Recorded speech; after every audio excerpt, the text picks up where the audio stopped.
வணக்கம். இன்னைக்கு நாம ஒருத்தர பத்தி பார்க்க போறோம். அவங்களோட வாழ்க்கைய பார்த்தா, ஒரே ஒரு மனுஷனால இத்தனை விஷயங்கள் செய்ய முடியுமான்னு நமக்கே ஆச்சரியமா இருக்கும். அவங்கள ஒரு 30 வருஷம் அனுபவம் உள்ள சிறந்த டீச்சர்னு சொல்லலாமா? இல்ல 17 புத்தகம் எழுதின ஒரு பெரிய கவிஞர்னு சொல்லலாமா? அதுவும் இல்லைன்னா உலகம் முழுக்க பேர் வாங்கின ஒரு சமூக ஆர்வலர்னு சொல்லலாமா? உண்மையிலே என்னன்னா இவங்க இது எல்லாமே அதுக்கும் மேலேயும் கூட. வாங்க, முனைவர் ஓசூர் மணிமேகலை அவங்களோட இந்த அசாத்தியமான பயணத்தை பத்தி நம்ம விரிவாக தெரிஞ்சுக்கலாம். ஓகே, இத்தனை விதமான விஷயங்கள் செய்யறதுக்கு எது அவங்களுக்கு அடித்தளமா இருந்திருக்கும்? வாங்க முதல்ல இருந்து ஆரம்பிக்கலாம்.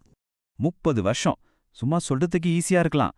ஆனா யோசிச்சு பாருங்க, ஒரு போஸ்ட் கிராஜுவேட் இங்கிலீஷ் டீச்சரா ஆயிரக்கணக்கான ஸ்டூடெண்ட்ஸ் வாழ்க்கையில வெளிச்சமேத்திருக்காங்க. சொல்லப்போனா இந்த டீச்சிங் எக்ஸ்பீரியன்ஸ் தான் அவங்களோட மத்த எல்லா வேலைகளுக்கும் ஒரு ஸ்ட்ராங்கான ஃபவுண்டேஷனா அமைஞ்சிருக்கு. டீச்சிங் ஒரு பக்கம்னா இன்னொரு பக்கம் அவங்களோட எழுத்துலகம் இருக்கு பாருங்க. அது நம்மளை இன்னும் ஆச்சரியப்படுத்தும். வாங்க அதை பத்தி பார்க்கலாம். அடேங்கப்பா, மொத்தமா 17 புக்ஸ். இதுல விஷயம் என்னன்னா, அது வெறும் நம்பர் இல்ல.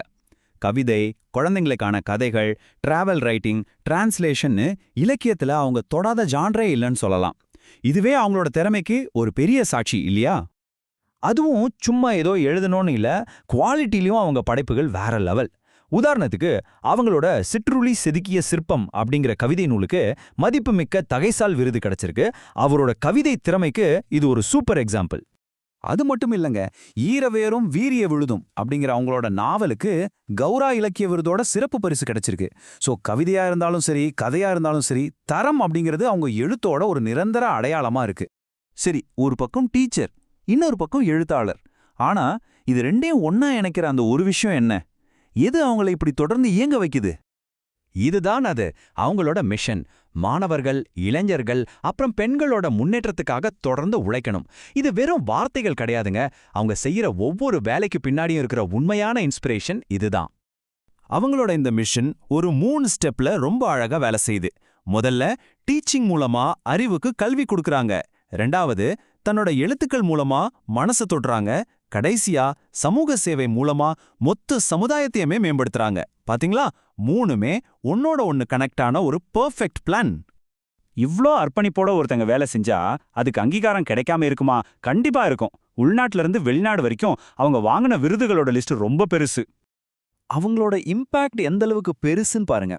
ஒரு பக்கம் தமிழ் மொழிக்கு செஞ்ச சேவைக்காக நம்ம தமிழ்நாடு அரசோட உயரிய விருதான தமிழ்ச்செம்மல் விருது, இன்னொரு பக்கம் பாத்தீங்கன்னா கம்போடியா அரசாங்கத்தோட குயின் அங்மாய் விருது. இது உலகம் முழுக்க இருக்கிற செல்வாக்கு மிக்க பெண்களுக்கு கொடுக்கிற ஒரு பெரிய கௌரவம்.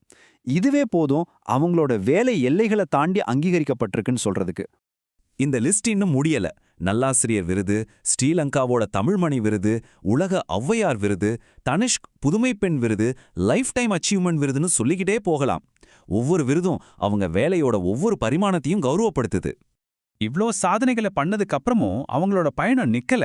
இன்னிக்கும் அதே முழு வேகத்தோட தொடர்ந்துட்டு தான் இருக்கு. இப்ப கூட அவங்க கங்கையும் கடாரமும் அப்படிங்கிற ஒரு முக்கியமான வரலாற்று புத்தகத்தை இங்கிலீஷ்ல டிரான்ஸ்லேட் பண்ணிட்டு இருக்காங்க. பாத்தீங்களா, அறிவை பகிர்ந்துக்கிறதுலயும் கலாச்சாரங்களுக்கு நடுவுல ஒரு பாலம் மாதிரி செயல்படுறதுலயும் அவங்களோட அர்ப்பணிப்பு இன்னைக்கும் ஓயாம தொடர்ந்துகிட்டே இருக்கு. அப்போ நாம நம்மகிட்டயே கேட்டுக்க வேண்டிய ஒரு முக்கியமான கேள்வி இதுதான். ஒரே ஒருத்தரோட அர்ப்பணிப்பு எத்தனை பேர் வாழ்க்கையை தொட முடியும்?